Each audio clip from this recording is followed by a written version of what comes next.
destra do que estava sentado sobre o trono, um livro escrito por dentro e por fora, selado com 7 selos. E vi também um anjo forte bradando com grande voz, que dizia: quem é digno de abrir o livro e desatar os seus selos? E ninguém no céu, nem na terra, nem debaixo da terra podia abrir o livro, nem muito menos olhar para ele. E eu, João, chorava muito, porque ninguém for achado digno de abrir o livro, nem de ler, nem de olhar para ele. Disse um dos anciões: não chores, eis aqui o leão da tribo de Judá, a raiz de Davi, que venceu para abrir o livro e desatar os seus 7 selos. E eu olhei, e eis que estava no meio do trono e dos 4 animais viventes, e entre os anciãos o cordeiro, como havido sendo morto, e tinha 7 chifres e 7 olhos, que são os 7 Espíritos de Deus enviados por toda a terra. E veio e tomou o livro da destra do que estava sentado no trono, e havendo tomado o livro, os 4 animais, os 24 anciãos, prostraram-se diante do cordeiro, tendo todos eles harpas e salvas de ouro cheias de incenso, que são as orações dos santos, e cantavam um novo cântico, dizendo: digno é o cordeiro de receber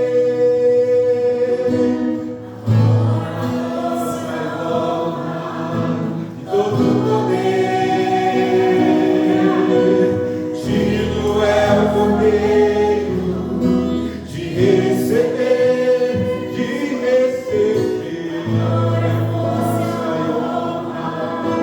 todo o poder. Os querubins, anjos e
que foi o texto lido, pode tomar o seu lugar.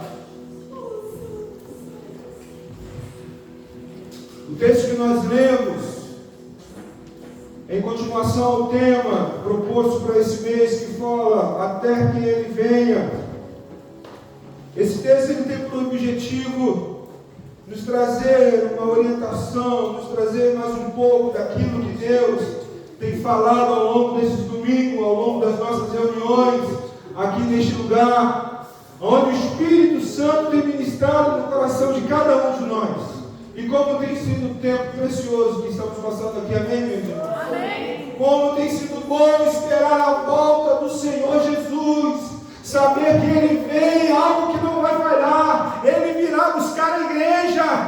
O homem pode falhar, tudo pode falhar, mas essa promessa vai se cumprir, Ele virá buscar a sua igreja. E nós vivemos dias que muitas pessoas falam sobre a volta de Jesus, porém poucas pessoas estão preparadas para essa volta do Senhor Jesus. Ansiamos e queremos que Ele volte, mas será que estamos andando de acordo com aqueles que vão subir? Com aqueles que terão o seu nome chamado? Com aqueles que irão ouvir a trombeta tocar? E a Bíblia não nos chama apenas para conhecer essa doutrina da segunda vida. A Bíblia ela nos chama, nos convoca e nos impulsiona a viver de modo como aqueles que vão subir nessa segunda vida. Não é fácil, nunca foi dito que será fácil, mas algo é possível. É possível viver uma vida digna nessa terra e entrar no céu, encontrar com o nosso Jesus.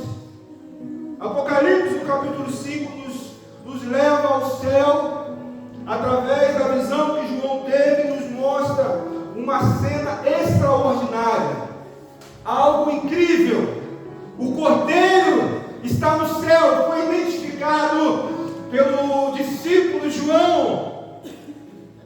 Esse livro também nos revela, o Apocalipse nos revela que existe um livro, existe também selos nesse livro. E ao iniciar toda essa história, João ele contempla não somente o Cordeiro, não somente o livro, os anciãos, os 4 seres viventes, mas ele contempla o leão da tribo de Judá, aquele que venceu para abrir os livros, para abrir aquele livro. A nossa esperança não está nos acontecimentos, em tudo que está acontecendo nesse mundo, não. A nossa esperança está na vinda do nosso Senhor e do nosso Salvador, Jesus Cristo, e Ele virá não mais como um cordeiro. Ele não virá mais como aquele que vai fazer o sacrifício de cada, Ele já fez esse sacrifício. Agora Ele virá como leão da tribo de Judá. Não mais como cordeiro, agora Ele é o leão da tribo de Judá. E até que Ele venha, nós precisamos viver à luz dessa realidade que a Bíblia nos ensina. Até que Ele venha, precisamos lembrar que a história está nas mãos de Deus. Repita comigo, a história está nas mãos de Deus. Apocalipse no capítulo 5, no verso 1 diz assim, que nós lemos: e vi na destra do que estava sentado no trono um livro escrito por dentro e por fora, selado por 7 selos. O texto vai dizer que esse livro estava na mão daquele que tem todo o poder, e o livro apresenta o plano soberano de Deus para a salvação da humanidade.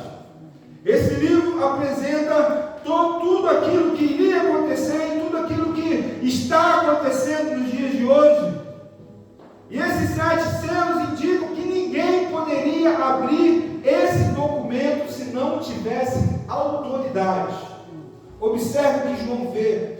Ele olha para um lado, ele não observa ninguém que é digno de abrir o livro do céu, da terra, debaixo da terra, em lugar nenhum. Ele está no céu, vendo anjos poderosíssimos, vendo lá os 24 anciãos, esses 4 seres que estão adorando ao Senhor, Deus. Ele não vê ninguém digno de abrir aquele livro. De repente ele cai em pranto, ele cai em choro, porque vem o desespero. Quem salvará o pecador? Quem vai salvar essa humanidade? Ele não encontra ninguém, mas de repente ele ouve uma voz: ei, João, não chore mais, eis aqui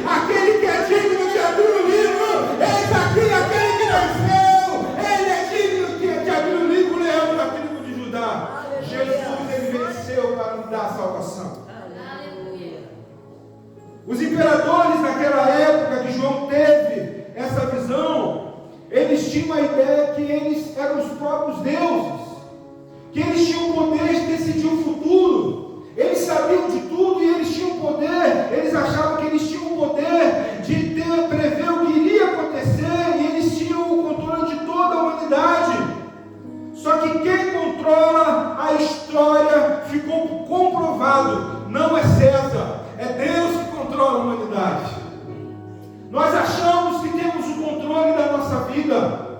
Quem aqui pode dizer que amanhã vai acordar vivo? Quem aqui pode dizer que sabe o que vai acontecer amanhã? Ninguém tem esse controle. O controle da minha vida está nas mãos de Deus. Ele tem esse controle. João viu e João comprovou. O livro, aquele livro que estava selado, ninguém mais poderia abrir, mas estava nas mãos daquele que tem o controle sobre todas as coisas, Jesus Cristo, nosso Salvador. Mesmo quando a igreja naquela época estava sendo perseguida, nada estava fora do controle de Deus. Deus continua assentado no trono. Creiam nisso ou não, acreditem ou não, que tem um ateu agnóstico, tantas pessoas, de tantas religiões acreditando ou não, nada disso vai tirar o meu Jesus do trono. Ele continua assentado no trono. A chave da vida e a chave da morte está nas mãos do meu Jesus. Ninguém tira o controle das mãos do meu Jesus. Imagine que a igreja muitas vezes não está entendendo o que está acontecendo nesse mundo. Se Deus está no controle, por que tantas coisas ruins estão acontecendo? Por que tantas pessoas estão perecendo? Por que tantas pessoas estão sendo perseguidas por amor ao Evangelho? Os nossos irmãos da África, quantas pessoas estão morrendo? Quantas pessoas são impedidas de pregar o Evangelho? Se Deus está no controle, por que tantas coisas ruins estão acontecendo?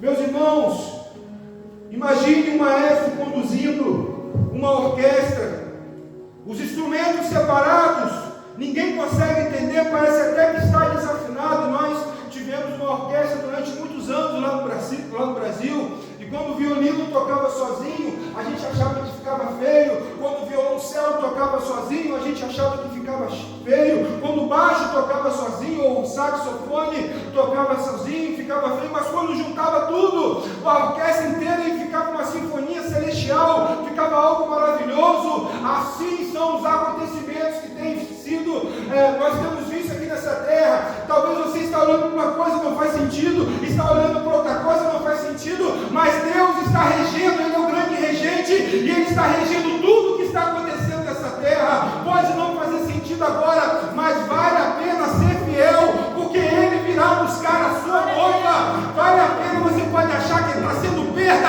não está sendo perda, vale a pena, porque o nosso nome será chamado. A trombeta vai tocar e vai a igreja santa, a igreja vai estar subindo para encontrar conosco.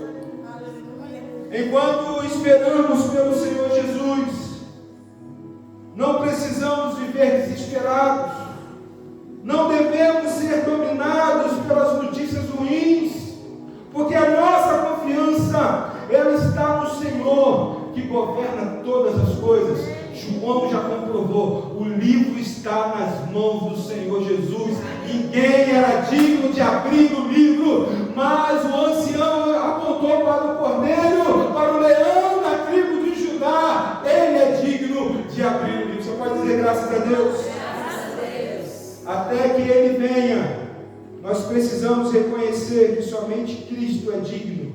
Apocalipse, no capítulo 2, no capítulo 5, verso 2, a partir do verso 2 diz assim: e vinha um anjo forte, bradando com grande voz: quem é digno de abrir e desatar os seus 7 selos?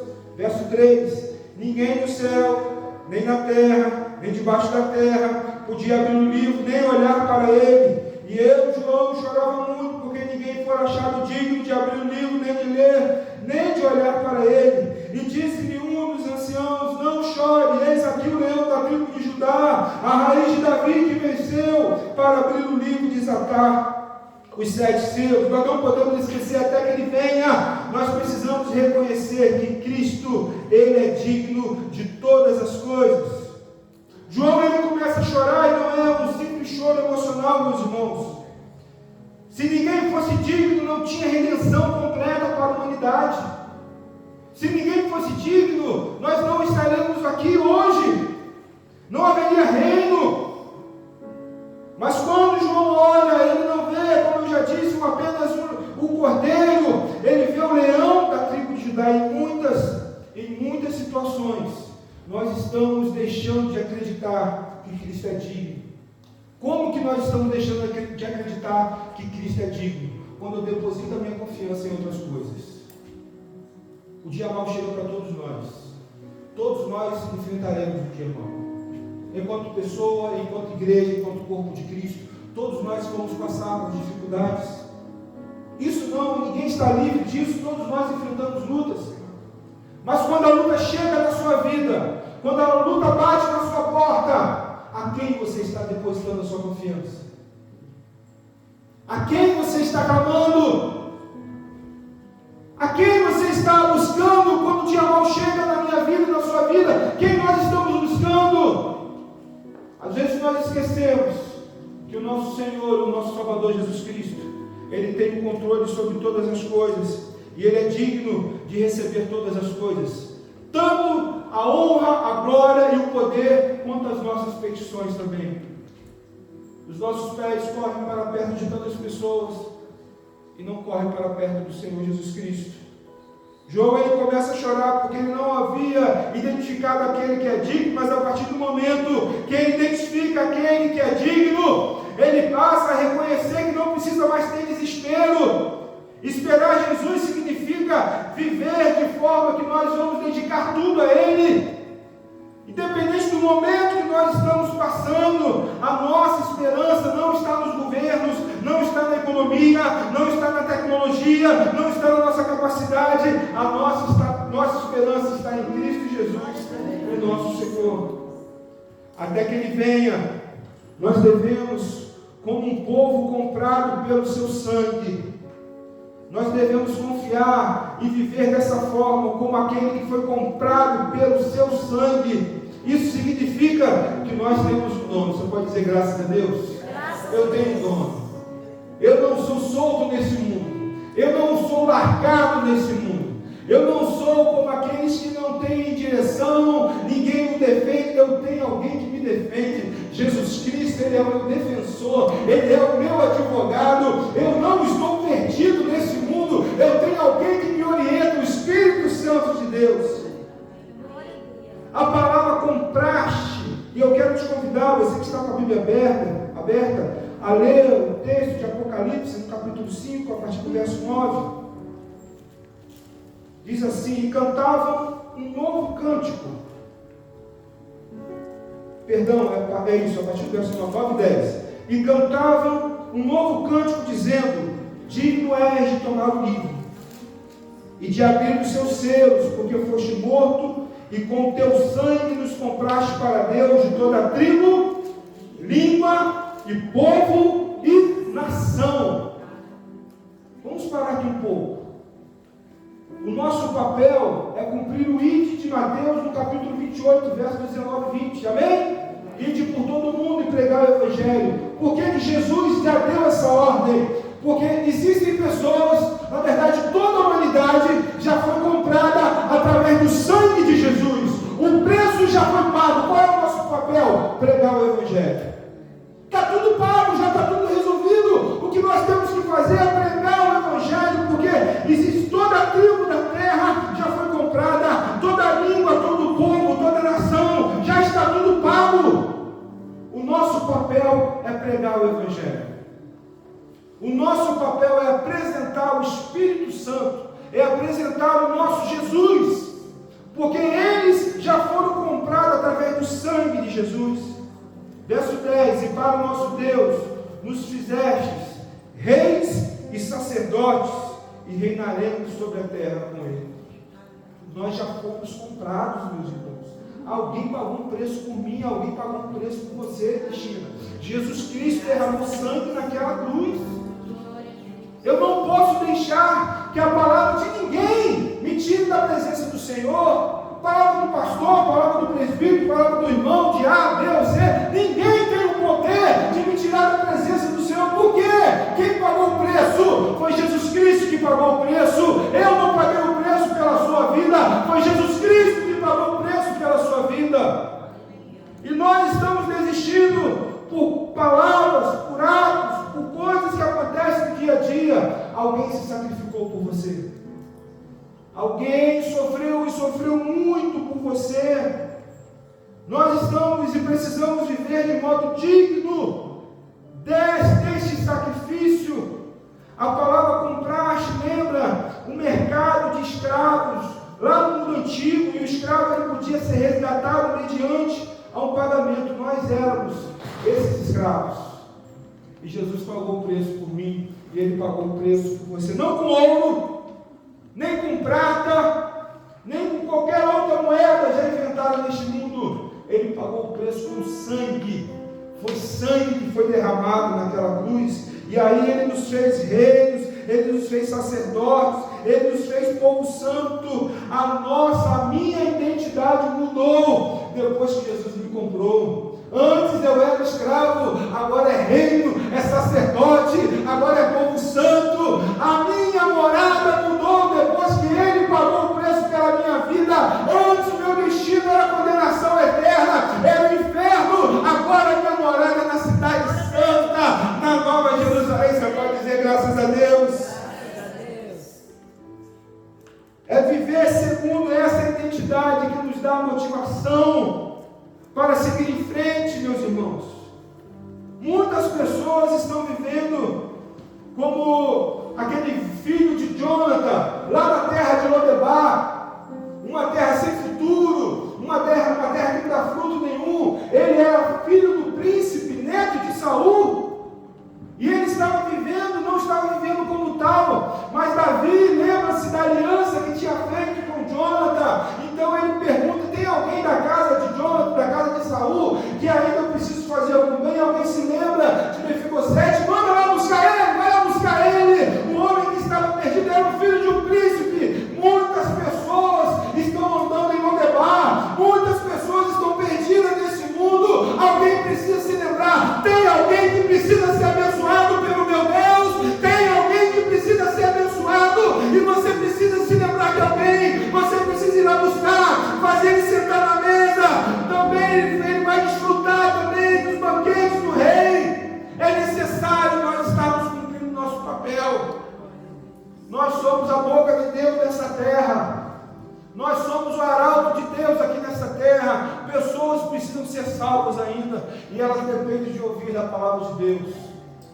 Talvez quantas pessoas lá no seu trabalho, na sua faculdade, no seu curso, não necessitam de ouvir a palavra de Deus, e você está lá dia após dia, horas e horas do lado, e nunca falou de Jesus, nunca deu uma palavra.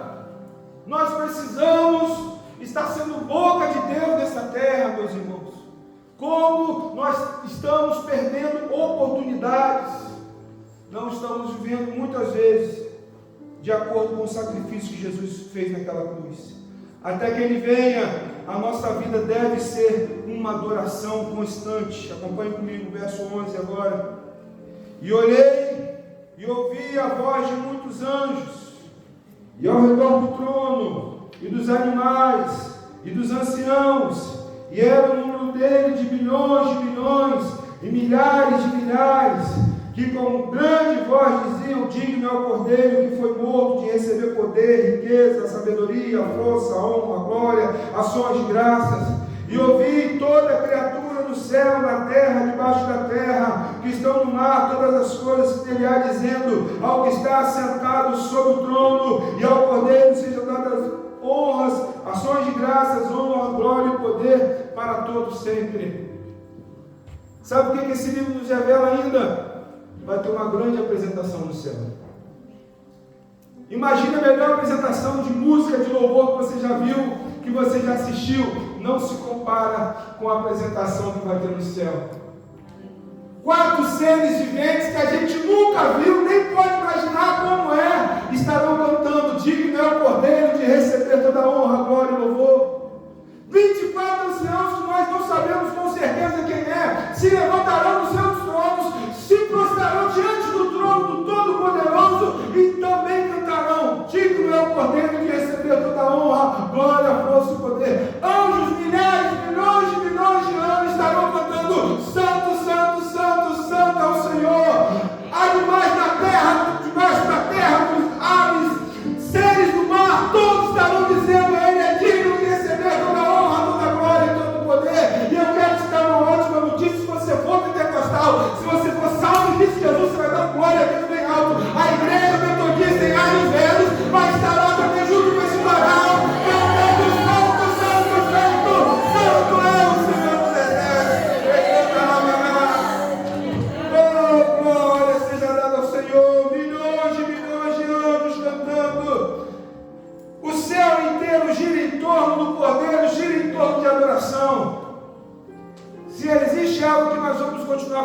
céu e adorando ao Senhor. Não precisaremos mais pregar, pastor Esther. Não teremos pastores, evangelistas, missionários, não teremos mais. Mas teremos adoradores. Continuaremos adorando ao Senhor, dizendo que Ele é santo, que Ele é digno de toda honra, todo o poder. E sabe o que nós sentimos aqui? Essa coisa gostosa, essa atmosfera de adoração, isso que a gente sente aqui, é só uma poeirinha do que nós vamos ver no céu. Porque então os meus olhos verão aquilo que eu sinto. Os meus olhos verão, e se assim Ele permitir, as minhas mãos tocarão no meu Jesus. Verei então os seus cabelos brancos, seus olhos como chama de fogo. Verei então o meu Jesus. Poderei ou não sei sim ou não, mas eu quero abraçar o meu Jesus. Eu quero dizer para Ele que foi difícil, mas eu consegui vencer. Eu quero dizer para Ele que valeu a pena. Eu quero dizer para Ele muito obrigado pelo teu sacrifício. Eu quero encontrar com o meu Jesus na cidade santa, na Nova Jerusalém. Oh, que glorioso dia será esse, que eu encontrar com o meu Jesus. Esse dia, Ele me causa sonhos durante as minhas noites. Quantas vezes eu já sonhei com o céu, quantas vezes eu já sonhei com os portões da cidade santa, quantas vezes eu já imaginei como será o encontro com o noivo, quantas vezes eu já imaginei como será o som da trombeta. Será que o meu nome vai ser chamado? Porque o livro de Apocalipse diz que eu terei uma pedra branca e um cordão pendurado no meu peito, e ali terá um novo nome. Então eu não terei só um novo corpo glorificado, eu também terei um novo nome. E eu fico a imaginar qual será esse novo nome. De tantas coisas que eu imagino, o céu, ruas como de ouro, o mar como de cristal, isso não me interessa. O que me interessa é encontrar com Jesus Cristo lá no céu. O que dá sentido no céu é a presença do meu Jesus. Oh, que glorioso dia será quando a igreja se encontrar com o seu Salvador, quando a igreja encontrar com Jesus Cristo. Vale a pena ser fiel, igreja, em Atos Velhos. Eu não sei qual é a dificuldade que você tem enfrentado, mas vale a pena ser fiel. O céu é uma realidade. Até que Ele venha, nós precisamos viver com esperança e perseverança. Diga comigo, esperança. Diga comigo, perseverança. Essas palavras não podem sair da vida do cristão. Essas palavras têm que estar todos os dias nas nossas vidas, em nossas orações, porque não é fácil. Precisamos perseverar, precisamos ter esperança, mas não esperança no homem, esperança na vida do nosso Senhor e do nosso Salvador Jesus Cristo. Ao que está assentado sobre o trono, no verso 13, e ao Cordeiro seja o louvor, antes de todo juízo que virá sobre esta terra. Nos capítulos seguintes, que ainda vou mostrar, Deus mostra ao final da história, o Cordeiro venceu. Jesus Cristo venceu. A vitória não será conquistada, a vitória já foi conquistada. Vamos falar juntos? A vitória não será conquistada, a vitória já foi conquistada. Ele já venceu. A igreja esperava muito tempo. Nós passamos os momentos dentro da igreja esperando a vida do Senhor Jesus comendo. Nossa, o Apocalipse. De fato, para alguns, Cristina, o livro de Apocalipse é um terror, um dia de choro, um dia de desespero, um dia de morte. Mas para a igreja não. A igreja tem outro significado. O livro de Apocalipse vem nos mostrar que Jesus Cristo venceu, o Cordeiro venceu. O livro de Apocalipse também vem nos mostrar que existe um lugar, aquele que Ele prometeu na cruz já está preparado. Aquela mesa, aquele banquete já está preparado. Nós vamos subir e vamos encontrar com o nosso noivo, com o nosso Senhor e Salvador Jesus Cristo. A nossa expectativa não está no que muitos estão perdendo tempo discutindo, se o anticristo vai voltar, se o anticristo já está aí. A nossa expectativa não está no anticristo, não está na tribulação. A nossa expectativa está pelo retorno do nosso Rei, do nosso Senhor e do nosso Salvador Jesus Cristo. Em um casamento, uma noiva, ela não fica com a expectativa quando está dentro da igreja, se o noivo vai vir. Não, ela só está na expectativa que horas que ele vem, porque ele virá. É claro, dentro de uma perspectiva judaica, a noiva espera o noivo chegar. é dessa perspectiva que eu estou dizendo. Ela não está preocupada se ele vem ou não vem. Ela sabe que ele vem. Ela só não sabe a hora. A qualquer momento o noivo pode chegar. A igreja, ela vive nessa esperança, em esperar por Jesus. Envolve perseverar na fé, permanecer firme, continuar evangelizando, continuar servindo, continuar amando, continuar santificando nossa vida cada vez mais, para nós nos tornarmos dignos de entrar no céu e de ouvir a trombeta, de ouvir o nosso Senhor Jesus chegando. Alguém dizendo: o noivo está vindo, o noivo está chegando. E como noivo de Cristo, nós estaremos esperando ansiosos por essa vinda. Apocalipse, no capítulo 5, responde uma das maiores perguntas da humanidade: quem é que está no controle da história? E nós podemos comprovar hoje que é o nosso Senhor e o nosso Salvador Jesus Cristo. Ele está no controle de toda a história, da minha vida, de tudo, de todos os acontecimentos. Eu quero te convidar nessa hora, para você ficar de pé. Eu quero estar orando pela igreja. Eu não vou fazer nenhum tipo de apelo esta manhã, mas eu quero estar orando pela sua vida neste momento. Quero chamar o ministério de louvor aqui à frente. Eu quero estar orando pela sua vida nessa hora. Se você puder colocar a mão no seu coração,